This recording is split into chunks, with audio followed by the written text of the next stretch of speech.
August of 2008, we visited with Charlotte Iserbyt at her home in Maine.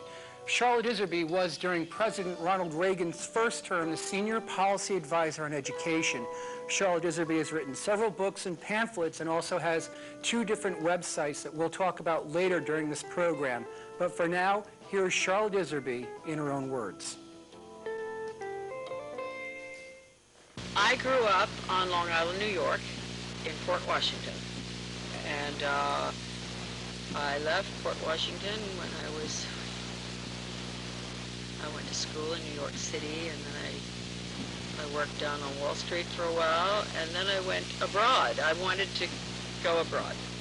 I was always oriented towards seeing the world and finding out what was going on. And I'm a real individualist. I mean, in the sort of normal sense of the word. I'm not saying it's great to be one or not, but I am. I don't like collective groups and functions. You'll never find me. People might say, "Oh, she never does anything in the community." No, I don't, because there are enough people doing everything in the community, and my feeling is that there aren't enough people helping to counteract the very evil agenda that has been imposed on our country for well over 100 years. Why do you think individualism has become so unpopular? Oh, because they don't want us around. I mean, it's so obvious that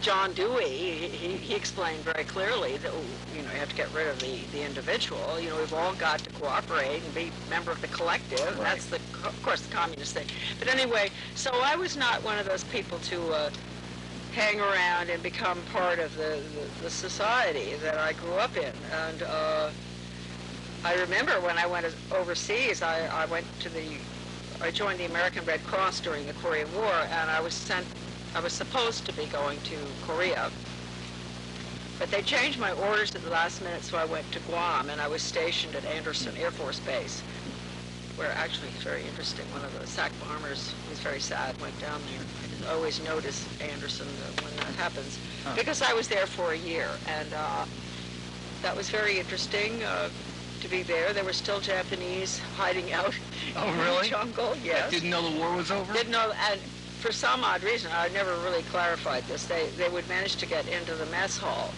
and eat their lunch or dinner. That's How funny. they did that, I don't know. But anyway, then I went to Japan. I was stationed in Hokkaido with the Air Force there as well. That beautiful island, the island of Hokkaido. I was in Chitose.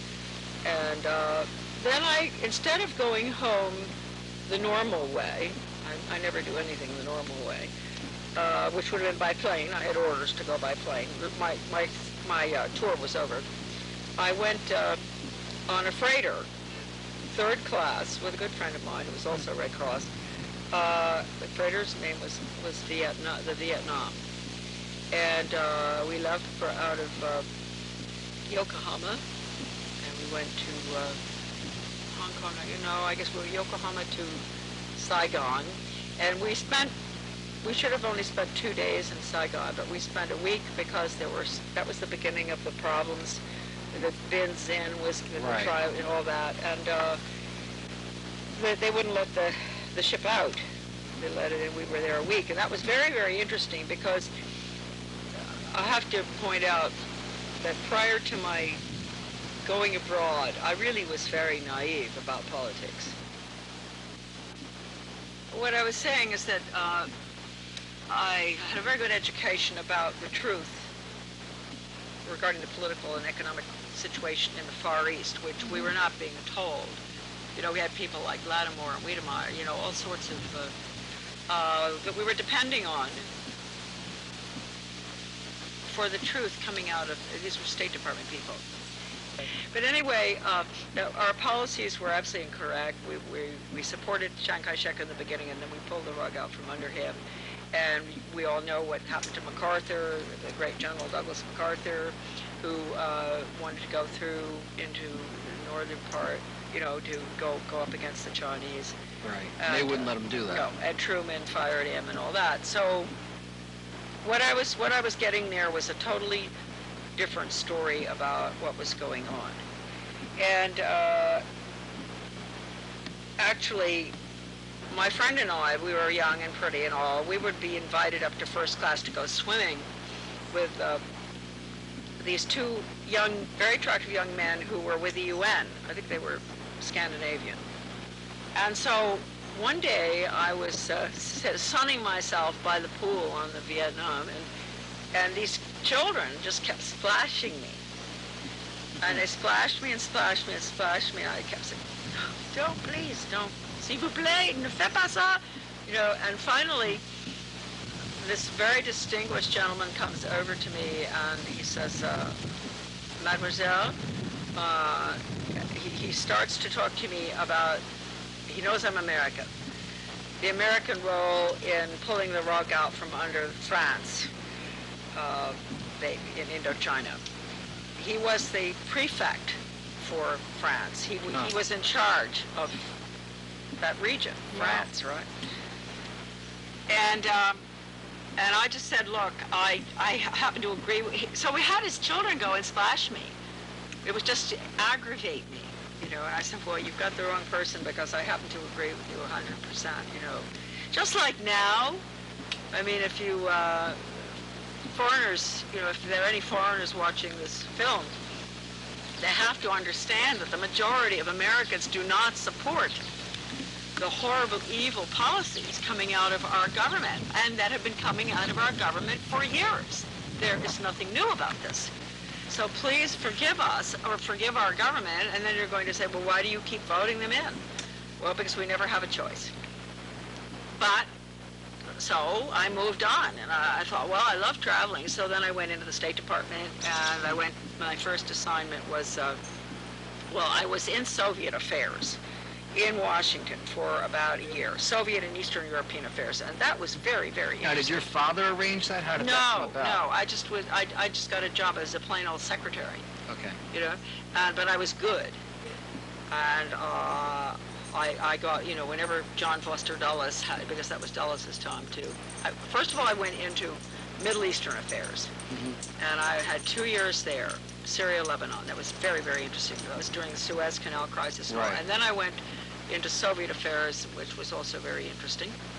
But in Middle Eastern affairs, Secretary Dulles' office always would call, I don't know, they would call the secretary's pool or something and say, send us a, you know, one of your best stenographers.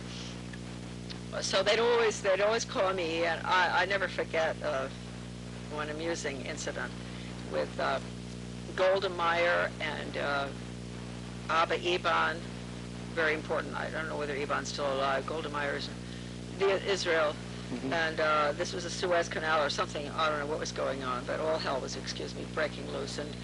And we were all sitting there, and I was sitting next to Golda Meir, and Abba Eban was over there, and Dulles is there, and all of a sudden someone kicks me.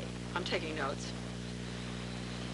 And I'm kicked, and Golda Meir said, oh, I'm so sorry. She said, I meant to kick Abba because he shouldn't talk so fast. So anyway, those are funny little things. And I spent enough time in the State Department in Washington to get a very good picture of the Middle East and of our relations with the Soviet Union and Eastern Europe. Then I went to, my first assignment was South Africa.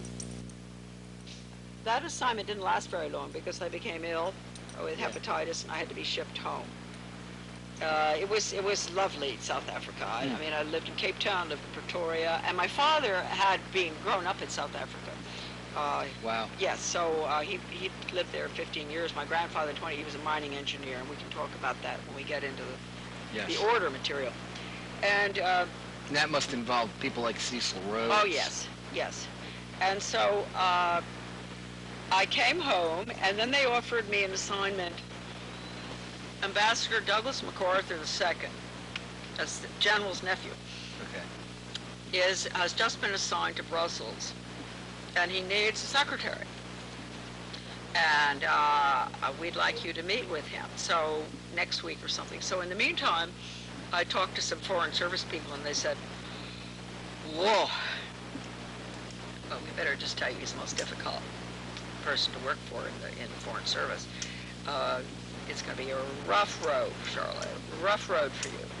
And I thought, well, I really would like, I love Europe, and I'd like to go to Brussels. And so I went, and actually, I really liked him enormously. I never had a problem with Doug MacArthur. He was temperamental. He was married to Alban Barclay's daughter, Wawi, who really was a bit of a problem. And maybe that's why he was so temperamental, I don't know. But that was the Congo crisis. See, I just kept moving from getting into areas that were extremely...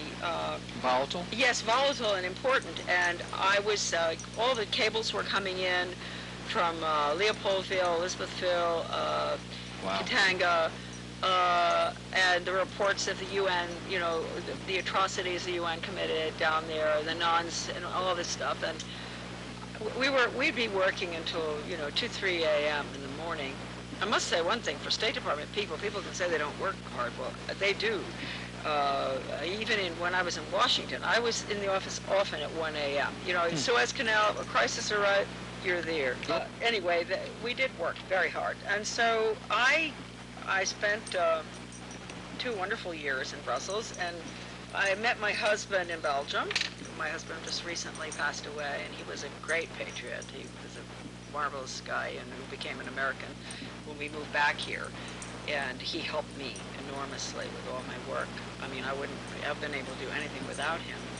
He passed away in May, and I met him on a train. We were going skiing, and he was a big motorcyclist, and one day he turned up in the embassy. After we just met on the train, we said, well, see ya. And then he came back to the embassy one day, and the receptionist called me down. There he was, in his motorcycle outfit. And subsequently, we were married, and we moved back. We were married in the United States. We moved back to Belgium for 6 years. He was a yacht captain, and then he bought a schooner, an Olden schooner in France, and I had one child over there, and then he sailed it across the ocean back down to Grenada in the West Indies, and he chartered from 1967 to 74, and that was a lovely part of our life. But again, we were in Grenada. Not a hot spot yet. But I could watch the activities from our house. We had this house that watched, you know, looked out over the marina. And I knew when boats were coming in that were problem boats, that when there were people coming in who were either with drugs or you know, drugs, arms, making problems for the Grenadians, opposed to the government, opposition groups, and finally we left. And I remember saying to my Grenadian friends, because we still have a lot of them, really, they're wonderful people, wonderful country. You can come and stay with us when you know what hits the fan, because it's going to. The gals who worked for us told us these things. They said, you know, the Peace Corps, the American Peace Corps, had people going all over the world causing trouble. And she said that she knew of some young people that were blowing up yachts. Wow. Yep. That's kind of the opposite of peace, right? Yes. The opposite of what thinks about with the Peace Corps. And I'm sure that, you know, there are many good people in the Peace Corps, and I doubt that that is their agenda, but we have to understand that there isn't a single organization, agency, whatever you want to call it, including our group here, maybe it's my dachshund who is infiltrated, but that doesn't get infiltrated. So I knew, and so we did go back, and then of course the worst Soviet regime that ever existed took ground in Grenada. And of course we didn't go in to save the students at the medical school there. We went in because of the oil lines. And also we did have big concerns about the Soviets building a submarine base at the end of the island, and I think that was true. So there I was again in a sort of a volatile place. Came back home. I don't know why we ever really left Grenada. I do know why. I thought, how can I bring up 2 young children in Grenada. What kind of an education are they going to have? Well, I should have realized that had we left them there, they would have had a very good education because the schools were based on the old English system. But anyway, so we moved to Camden, Maine. I put my children into the public schools in Camden, Maine. And then Charlotte's education really begins. I couldn't believe what had happened to my country. I'd left in '53, really, and I came back in '70. Wow, you were gone a while. Yes. And it was like I had left, you know, the American flag, motherhood, apple pie, all that, parades, love of country, love of family. And you're coming back to hippies and... Well, you know, we had some hippies on ours, because we did chartering. My husband, that was a charter schooner that we had. And we had hippies on our boat from time to time. Hippies often have lots of money, you know. So we had some real radicals on our boat from time to time. Not from time to time, once. Once. And so I knew that there were problems back in the USA. But when I got back, it was just like our country had changed. It was like night and day. And then I became, because the children were going to have to go to school, I thought, well, I better find out what's going on in the school. So I innocently went over to the principal in the elementary school, and I asked him, because of my interest in foreign affairs, if I could see the social studies textbooks. Right. And he very foolishly gave me the teacher's manual. Really? And it was called World of Mankind, this social studies series by Follett.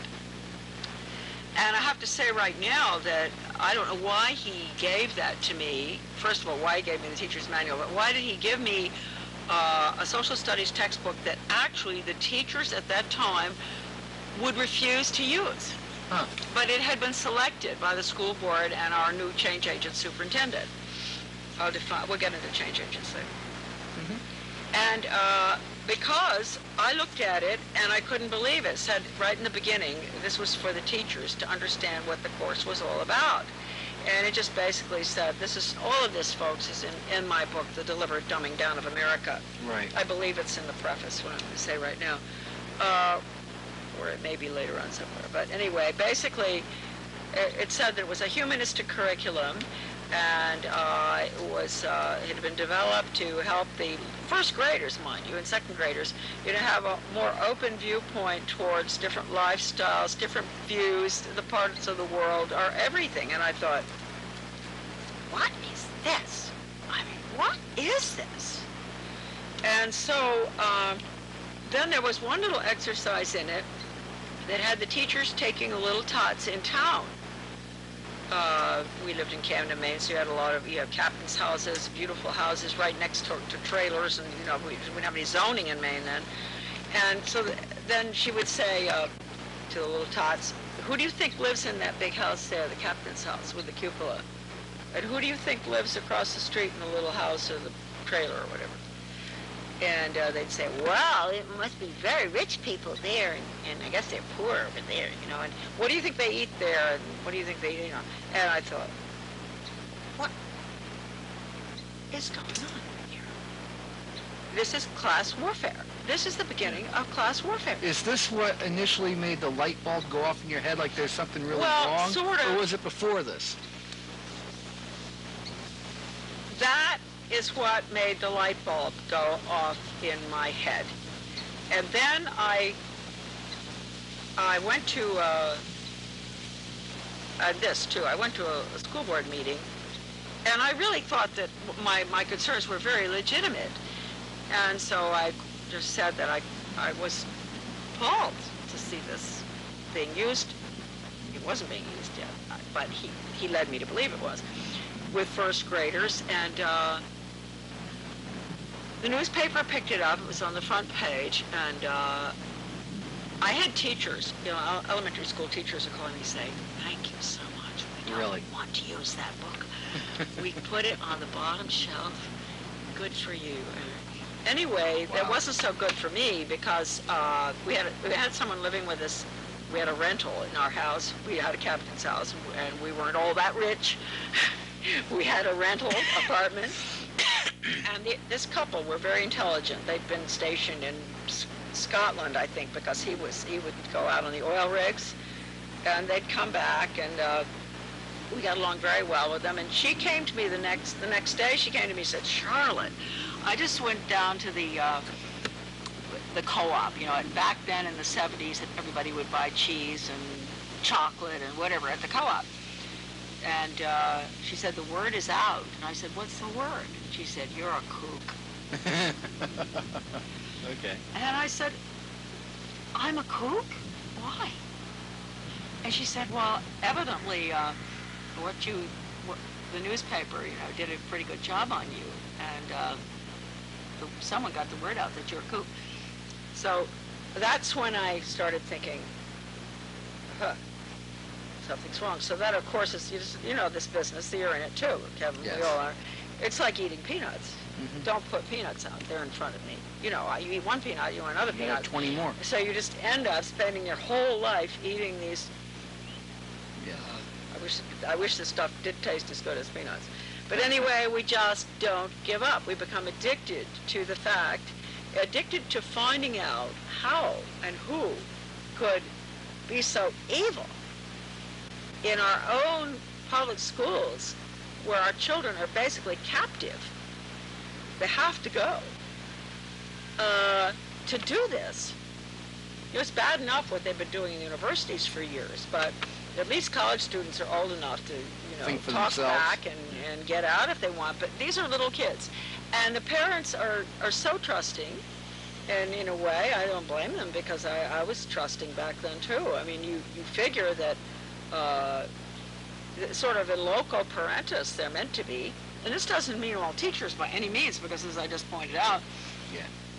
But so I became quite involved in checking on what was going on and all, and I would write letters to the paper.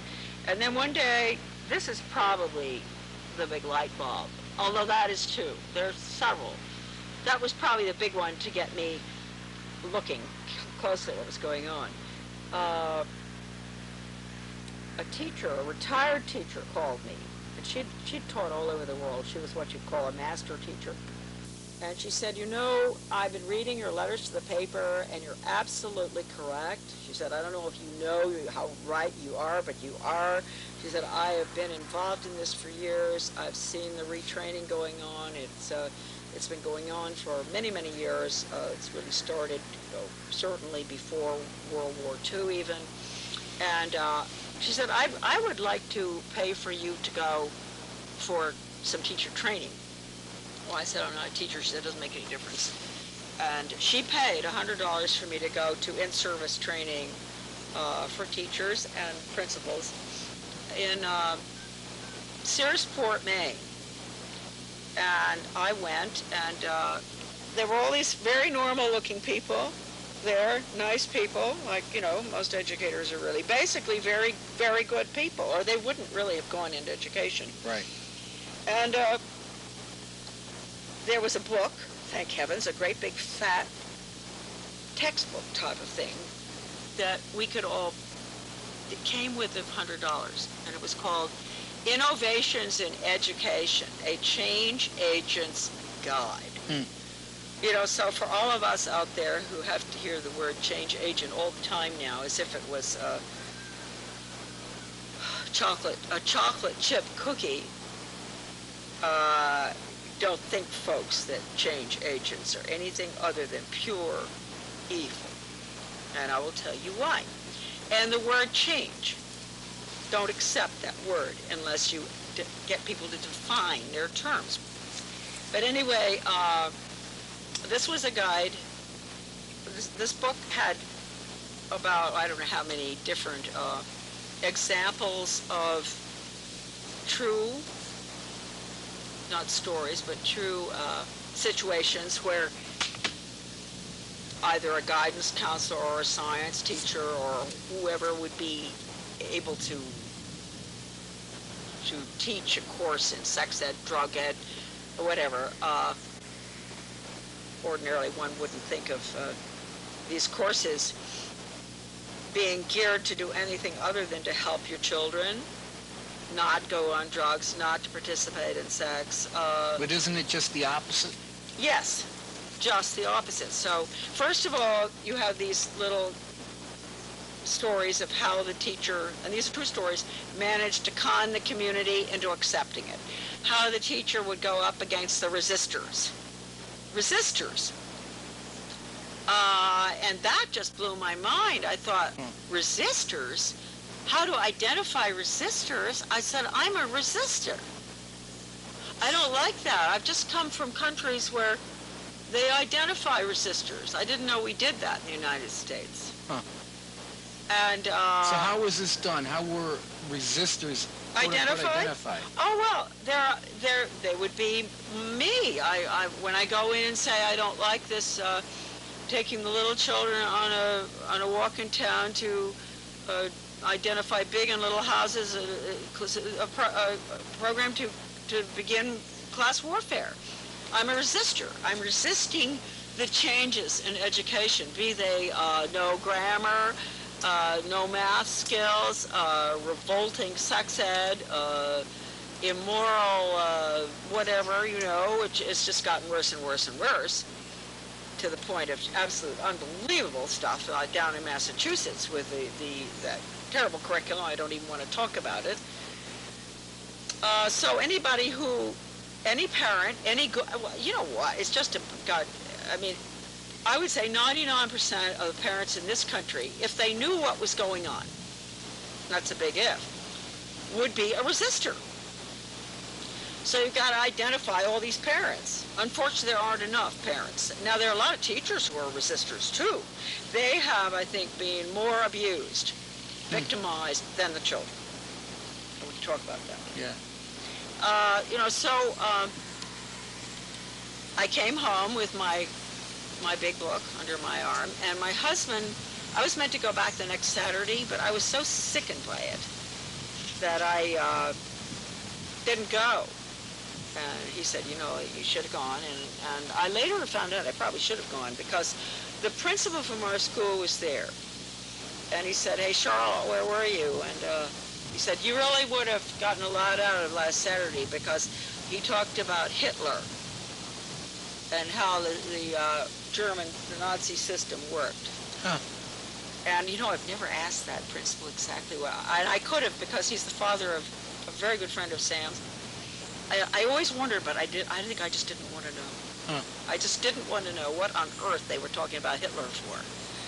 Anyway, then I ran for the school board. I was on school board, and I insisted on seeing all the programs. The superintendent was a change agent out of Harvard, who admitted to me when he found out that he told me that, he said, why did you go to, he knew because I accused him of being a change agent. And he said, yeah, I am. And he said, and I said, well, I've been to courses about, how'd you know? I said, I've been to courses. He said, why did you go to courses? I could have taught you all you need to know. This is my Harvard educated change agent, superintendent. And I said, Tom, I don't need to go to any change agent training that you might have. All I have to do is sit across from you at a board meeting and watch you manipulate the board. Now, how is this manipulation done? What did you see? Oh, it's through semantic deception, and basically everybody probably figures that, they all speak a different language that sounds so good, like basic skills. That they don't mean basic skills is understanding the Constitution is dead. Huh? That's a basic skill now. But anyway, he was very clever. What he would do, he would get agreement basically from the board with a vote to take place 6 months from then. Then they'd do all the work. The teachers would get all the training. Then he'd come back and he'd tell you that it was in. Everything had been done. And, that sort of thing really bothered me. And I would ask questions, and I really aggravated everybody on the board. I mean, I was asking to see the programs. The National Diffusion Network was that was a group in Maine, and every state really has that National Diffusion Network. Federally funded values-changing rotten programs would be developed out in the field, actually by what would subsequently become my old office, funded by what would subsequently become my old office under the Reagan Administration. The worst programs you ever saw, like positive attitude toward learning, and you see always these gimmicky titles, and value changing, total value changing, no absolutes, got to get rid of absolutes. And so Maine, because we always want money here, because we're a real socialist state here in Maine, welfare state, and we would take every bit of money we could get, every program. We got a gold medal from the U.S. Office of Education for having most programs. So I was really sitting in a state that was a pilot for all the changes during the 70s and 80s, and people don't realize that most of the young people now, and you know, those up to 50 years old, or they think that the major problems that we're having in education just sort of started fairly recently, and that it's the school to work agenda, that no longer do they have ABCD, their group grades and all this. They think these problems, they don't realize that we fought the big battles regarding destroying our children's values were fought in the 60s and 70s, I would say, and into the 80s. And those programs were very destructive. And I would not, I would never go up against a program unless I'd actually taken the training. I went to, Sidney Simon was a very important person, but sociologist, who developed his values clarification, which is nothing more than values destruction. And he came up to Maine to do a conference, and I went to go through the in-service training because I wanted to see what it was. So, you know, folks, don't ever talk about anything unless you've sort of been through it yourself. This is a perfect example of how to destroy values. So during that particular in-service training, he talked about how if a young man decides to be a priest, and he comes from a family, a Catholic family, and from very young age he's been encouraged, you know, to go to church and the Catholic catechism and all this and that. His decision to become a priest is not legitimate because he hasn't made that decision on his own. He's been influenced by these evil people like his family or whatever. And I thought, oh, well, so we had lunch, you know, it was a big buffet at the Holiday Inn, and I was right behind him, and he picked, for dessert he had lemon meringue pie. And I said to him, I put on his shoulder, I said, did your mother used to make lemon meringue pie for you? He was really taken aback. He said, yes. And I said, well, then your selection of lemon meringue pie really isn't a legitimate selection, is it? And how did he react to that? Oh, he was not. They don't have any sense of humor at all, these vipers. No, zero. So those were my years on the school board. I did manage to get rid of the values clarification, but the minute I was off the board, it came back in. And it came in under a different guise? Yeah, it came back in under, I think he got it in under decision-making, which I told him he could not do with me, because the day after we voted it out, you were already on the Board of Education at this point in time, right? Yes. Now, how did that come about? How did you actually get onto your local Board of Education? Oh, it took me 3 times, 3 votes. I worked to get on for 3 years. Wow. And boy, I was detested. You know, everybody, you know, the groups in town that's the other thing about when they said you identify the resistors, the good people who are opposed to these programs. They also taught us how to go and identify the important people in the community with the Rotary, the Chamber of Commerce, Historical Society, Garden Club, all those groups, and go to them. And you say, well, you know, Mrs. Iserbyt is she's a very nice woman, and I understand she's traveled a lot, and she's very intelligent, but she just doesn't understand the needs of our society now, or the needs of our community. And, you know, we hope that you will support us in putting this particular program in. We need a new guidance program, or we need we have a real problem with, and you know what, every time, if you check to see where they put these programs, we always thought this was quite amusing. It was usually where there was no problem. You didn't have a lot of kids who were fooling around with sex. You didn't have a lot of kids who were having drinking problems or drugs. And that always interested me until I found out that the purpose, basically, was to create the problem. And the reason the way I found that out, it's in here. One day I was somehow, I was just fortunate enough to get a hold of the guidance counselors, the National Guidance Counselor Association's journal called The Counselor or something. And it was a special edition on death and death education. And in there, I wonder why they admit these things, but really it is sort of strange that anybody would have found this, except me. In there it said, we will use death education to change the students' attitudes and values about death and dying, the same way we used sex education to change their attitudes and values regarding sex and various sexual practices. And I went, ah! Cat's out of the bag, right? I mean, how? That was the most dynamite quote. Because enough of us by that time, when I got this information out, knew what the results had been. Absolute catastrophe, as I just said. You know, they'd go into towns where there was no problem, and they'd create the problem. And then they'd need more people to deal with it, more guidance, more this, more that. And then they'd take money away from the programs they wanted to get rid of, like, well, we haven't had history for many, many years, but math skills, reading skills, etc. And so that's why I say deliberate. Yes. Totally deliberate. So anyway, yes, 3 years on that. And then after I got off of the board, a very wonderful woman here in Maine, who was a public school teacher herself and a nurse, retired, she moved up to Maine from Connecticut.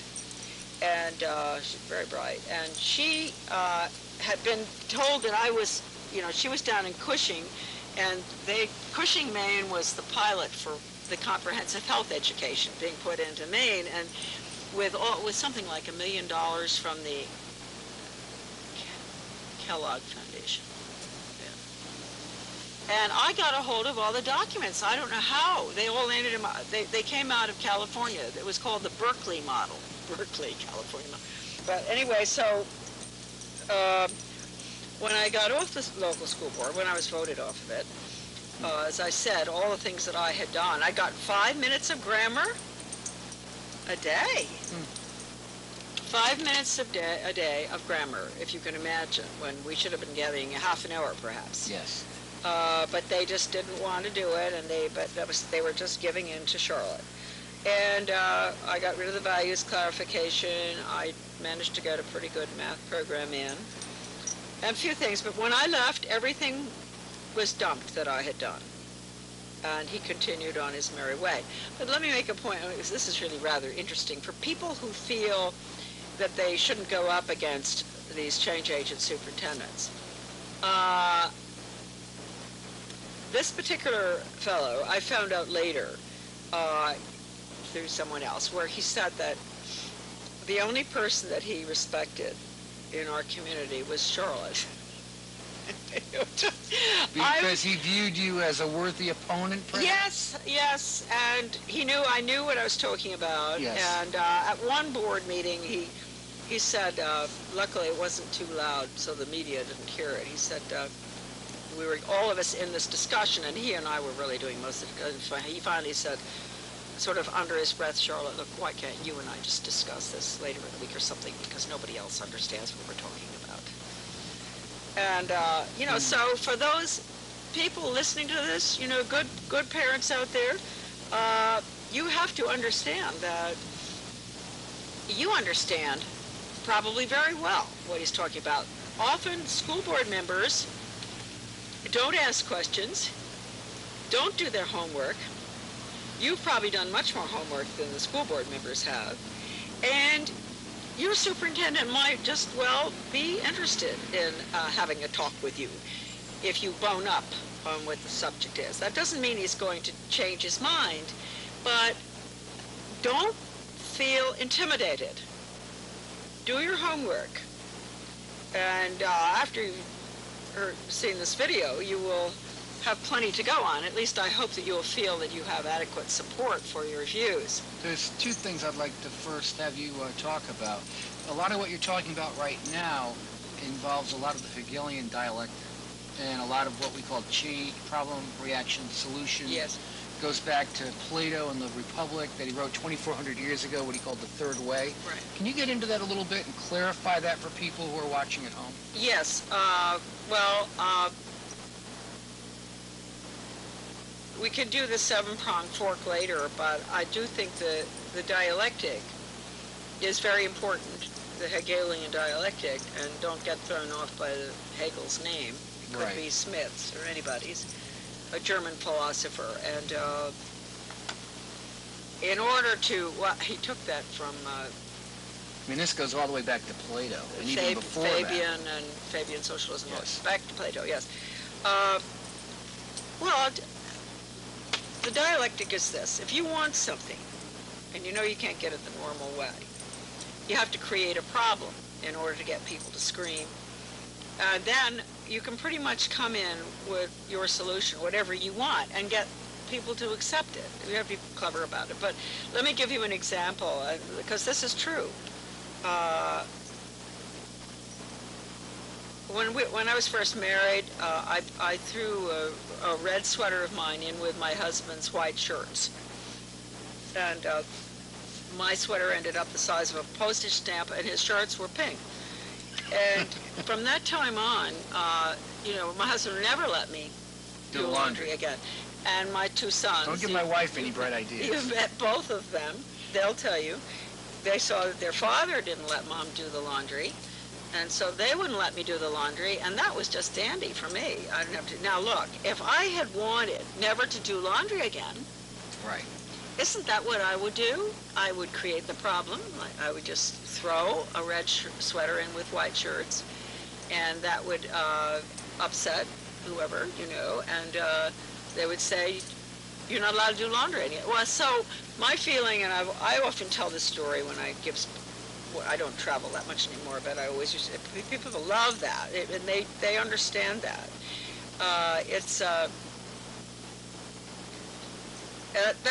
That makes the dialectic very, very easy for you. Now, the other thing is with the dialectic, you know, it's usually opposite. You have good versus evil. Right. And so if you want to change somebody, their position on well, let's say your mother-in-law is dying of cancer, and you don't have enough money to buy the drugs for your mother-in-law. So you first of all, you believe it's wrong to steal, and on the other end, it's okay to steal. So, but what you do is you keep mixing the two ends together, so that you end up in the middle where it's okay to steal sometimes. And then you finally move to the end of the cliff and you fall right off. It's okay to steal anytime. You know, this is the dialectic as well. Yeah, the synthesis and the antithesis. Yeah, the thesis and the antithesis. They finally emerge at the middle with the synthesis. And that's what's happened. I think all of us have been subjected to this. I myself, as a mother, as a wife, occasionally, you know, I'll make excuses which will steer me away from my original strong belief or value, because I'll say, oh, well, you know, the world's changing, and all the kids do this sort of thing nowadays, right, and I can't really be that strict, or one thing or the other. Well, I mean, I'm just as guilty of it as anybody else, but not to the extent so much of the leadership in our society, right? Think of John Edwards. Oh, yeah. Tragic story. But when you're a member Yeah. of the CFR and you're as high-ranking as he is in these types of organizations, in order to raise up that far, you know they got to have a lot of dirt on them. Oh, yes. Absolutely. They've got to have plenty of dirt. So we will get to the seven-pronged fork, which I think just... Could you also define for us, you've been talking about change agents and all that. Yeah. Can you just give us a brief, good working definition of what one is? Because then people who are watching this, maybe later on in their own communities, wherever they are, they can go, there's a change agent. Yeah, well, ordinarily, I don't want to forget to deal with the Guardians of Education, the health Yes. education curriculum too, right after, because that does It has kind a of lot to do with flows that. into it. Yes, a change agent, he or she could be a member of the community even. Doesn't have to be a superintendent or a minister or a doctor. A superintendent, a change agent can come from any group, entity, any organized group, health or religion or law or education or whatever. Our whole world is presently being manipulated by individuals who are known as change agents. And most people really didn't hear this term prior to Bill Clinton getting in office. He used it, Hillary has used it. Prior to that, we had to go out, and the tragedy with this is that most people did not understand the way they use this word, that it's a bad thing.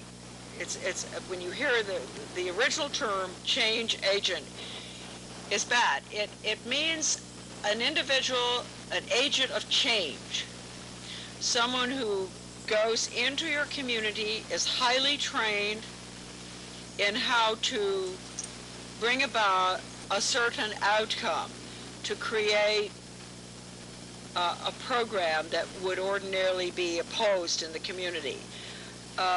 Whether it is in, as I said, it could be in any field whatsoever. Now, this whole change in how our communities and our professional groupings operate, this whole change took place after World War II. Ordinarily, we were governed by elected officials without any of these appointed task forces and councils that are set up. The accountability remained strictly with the elected official, which is as it should be. Mm-hmm. And I mean, myself, I mean, they knocked me off the school board. Okay, right, good, fine, that's all right. Yeah. They didn't like me for the wrong reasons because they'd been lied to and everything, but still the people voted and they had the right to get rid of me. But these people were making decisions now and presenting their reports. This is a very important subject that I'd like to go into more depth later because Sure. Our whole form of government is shifting gradually so that eventually we will have nothing but unelected councils running our country through the regional government system. But the change agents had to come about first. And they became very influential in redirecting Americans' thinking in regard to whatever, education, let's especially stick with education, after World War II. And many of them came out of the Office of Strategic Services during World War II. And one of the leading ones was German, Kurt Lewin. And how they managed to get the funding, I think the National Education Association was the first one to come up with the funding for the National Training Laboratories. And the first laboratory, it always amazes Mainers when I tell them this, was established in Bethel, Maine. And now these laboratories are all over the world. They have a big one in New York, in Washington, D.C. I know they have them in Europe. And it's all part of the sensitivity training movement, Esalen, the group process, etc., the goal of which is to surreptitiously, to train individuals to surreptitiously get programs approved by the innocent, unsuspecting members of the community who have been accustomed in the past to elected officials making decisions and being able to vote yes or no, and not have their votes taken away from them by task force reports, etc., with big gold stamps on them. Well, we've been chased in by a very strong storm that's come through here in Maine, and we're still sitting here with Charlotte Iserbyt, and we're going to be taking a different look at some other subject matter. And I wanted you to talk about first your father and his significance in your life and to what it is we're talking about today. All right. My dad, Clifton Thompson, was the son of Samuel C. Thompson, and the family came from Pottsville, Pennsylvania, originally, and goes way back to the pre-revolution when they came over from Scotland. And I really do believe that they were Masonic. The Thompson family had real Masonic connections as well. But I knew nothing about this when I was growing up. I had no idea what a Mason was. The Order of Skull and Bones was just something that was never really talked about in the house. Right. The only thing that ever sort of related to the Skull and Bones was the clock that is now out in the studio. My father had, each member was tapped for Skull and Bones in their junior year when when they get married, they get a clock. And it has the number, my dad's number is on the pendulum in it. Mm. And the only thing Dad ever really said that I thought was sort of weird was, you've got to keep the clock wound. Don't let the clock ever stop on its own. And so we were always making sure the clock was wound. My father was never in any position for making policy, good, bad, or indifferent. He was just a lawyer. He was the mayor of the town. He was a conservative. He went to church every Sunday. He was an Episcopalian. He was a wonderful, wonderful man, and I just adored him. And he never was involved in anything like they would have been. In fact, he was a lawyer for a French corporation during the war, and he found out that they were dealing with the Nazis, and he quit. And that's not the way most Skull and Bones people would do. You know, these people, they play both sides. And but so Dad was very, very honorable, and I believe my grandfather was too. But then there was this other gentleman who was also not involved, who I was very fond of, and he would visit often, and my husband and I even met with him in Brussels, after we were married. And he was never, so what I'm trying to say here is that just because someone is with the order doesn't necessarily mean that they are at all involved. Now, they've got to know what it stands for. It's a secret society. It's just like the Masons or any other secret society, and they're sworn not to say a word. I mean, Dad did say that to us, that this is something that was never to be discussed, that we know. Now, at the end of his life, it's a funny year. My dad was dying of cancer down in New Jersey, and my sister and I took care of him. And she'd take 2 months, and I'd take 2 months or something. But I was down there most of the time, and we, at that time, I had been very involved in trying to get the regulations adopted for the Protection of Pupil Rights Amendment, to protect the children against all the things that we've been talking about today, right? Mm-hmm. And that bill did pass in 1978, the Protection of Pupil Rights. did pass, but the amendment, but it had to have regulations. So when I got into the department during my brief stint there, I was very involved in getting regulations written. And after I got out, I contacted Phyllis Schlafly and sort of I was really the one who got Phyllis moving on education. And we held these hearings, regional hearings. The government held these regional hearings to take testimony from parents and teachers all over the country. And Phyllis, which was good, she put all the hearings into this book. It's a very important book. People should, who do go to my book, The Deliberate Dumbing Down of America, if you go to my website, deliberatedumbingdown.com, you can read that book.